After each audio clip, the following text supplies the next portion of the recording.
നീ എത്ര ടെൻഷനിലാണെങ്കിലും മറ്റൊരാൾക്ക് വിഷമമുണ്ടാകണ്ടെന്ന് കരുതിയിട്ട് ഒന്ന് പുഞ്ചിരി തൂകി കൊടുക്കണം. അതിന് വരെ വലിയ സന്തോഷമുള്ള അമലല്ലേ. മറ്റൊരാൾക്ക് നിന്നെ കണ്ടുള്ളൊരു സന്തോഷമുണ്ടായില്ലേ, വലിയ പ്രതിഫലം അല്ലാഹു സുബ്ഹാനഹു വ തആല കണക്കാക്കി തരും.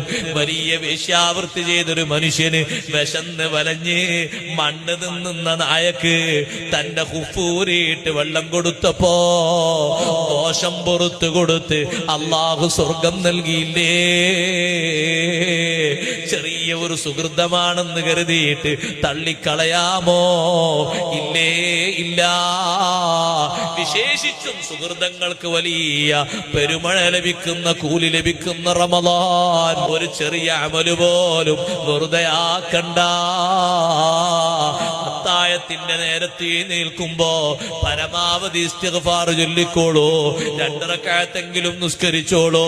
കുറഞ്ഞ സമയമെങ്കിലും ദുആ ചെയ്തോളൂ.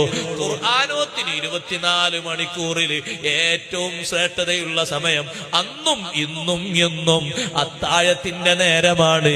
സുബ്ഹിന്റെ ശേഷമല്ല, മഗ്രിബിന്റെ ശേഷമല്ല. സൈനുദ്ദീൻ മഖ്ദൂം റളിയല്ലാഹു അൻഹു ഫത്തുൽ മീൽ പഠിപ്പിച്ചില്ലേ, ഖുർആനോത്തിന് ഏറ്റവും ശക്തിയുള്ള സ്ഥലം വഖ്തുൽ അസ്ഹാർ. ഒരു പേജെങ്കിലും എന്നും പതിവായി റമളാനിൽ ഓതാൻ ഒരുമിക്കോ. സമയം അതിനു വേണ്ടി നീക്കിവെച്ചോ. നാവിലേക്ക് കാരക്ക വെക്കുമ്പോ ആദ്യമായി നിന്റെ വായിലൂടെ ഉള്ളിലേക്ക് ഉമിനീരിറങ്ങിയിട്ട് നോമ്പ് തുറക്കുന്ന സമയത്ത് എന്ത് ഖൈറാണോ നീ അല്ലാഹുവോട് ദ്വാരക്കുന്നത്, അതിന് ഉത്തരമുണ്ടെന്ന് സയ്യിദുനാ റസൂലുള്ളാഹി സ്വല്ലല്ലാഹു അലൈഹി വസല്ലം മറന്നു പോകരുത്. അന്നാന്നത്തെ നോമ്പ് അല്ലാഹു കബൂലാക്കി തരാൻ ഒന്ന് ദുആ ചെയ്തോ. വൈകല്യങ്ങൾ ധാരാളമല്ലേ, നമ്മള് മാസൂമീങ്ങളല്ലല്ലോ. പറഞ്ഞതുണ്ട്, ചെയ്തതുണ്ട്, ചിന്തിച്ചതുണ്ട്, ഒക്കെ മാപ്പാക്കിയിട്ട് പടച്ച റബ്ബ് കബൂലാക്കുന്ന നോമ്പായി കിട്ടിയാൽ എത്ര വലിയ വിജയമാണ്. സുഹൃതങ്ങൾ ചെറുതായി കാണരുത്.